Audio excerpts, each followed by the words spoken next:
नाज़िन घोटकी में रेंजर्स से थियल हमले खिलाफ मीरपुर माथिले में सिविल सोसाइटी पारां एहतजाजी मुज़ाहिरो कियो वियो। रिपोर्ट कर रहियो आहे खुर्शीद सियाल।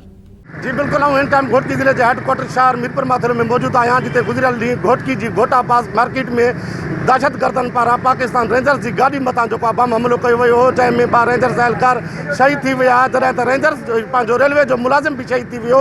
उन खिलाफ़ मीरपुर माथिले जे सियासी समाजी तंज़ीम अॻवान जेके एहतजाज करे रहिया आहिनि, अचो त उन्हनि सां ॻाल्हि ॿोल कंदासीं। उन्हनि जो छा चवणु? ख़बर आहे हिक ई वक़्त में सिंध रेंजर्स ते सिंध भर में हमला थिया आहिनि। असां अहिड़े दहशतगर्द जी मुखालफ़त कंदे ही रैली कढी आहे शहरी एक्शन कमेटी जे प्लेटफॉर्म तो। ऐं असां दहशतगर्दनि खे इहो ॿुधाइण था चाहियूं त असांजा इदारा, असांजी फ़ौज अकेली न आहे।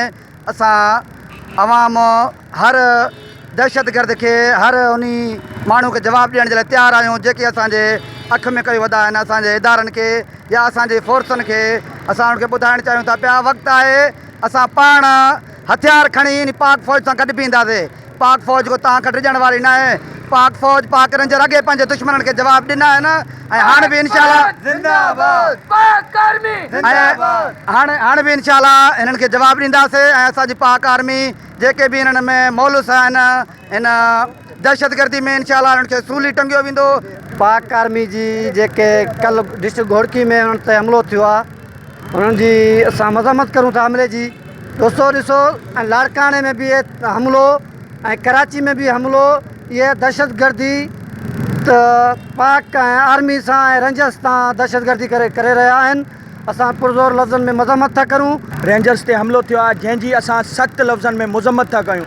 दहशतगर्द इहो न सम्झनि कि असांजी पाक आर्मी अकेली आहे, असांजी पाक रेंजर्स अकेली आहे।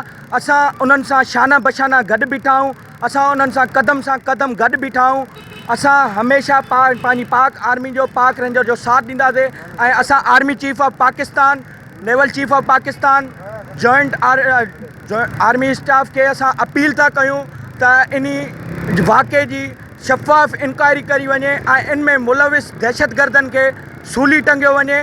जी बिल्कुल अवां रैली में शामिल माण्हुनि जा वीचार ॿुधाए। इन्हनि जो चवणु आहे त असां पाक रेंजर सां गॾु शाना बशाना गॾु आहियूं ऐं इन्हनि जेको आहे इन दहशतगर्दनि जी जेको आहे नापाक इरादा आहिनि उहे मिटी में मिलाइण जो जेको वचन कयो आहे। कैमरामैन वकार बोज़दार सां गॾु खुर्शीद सियाल, धरती TV मीरपुर माथिलो।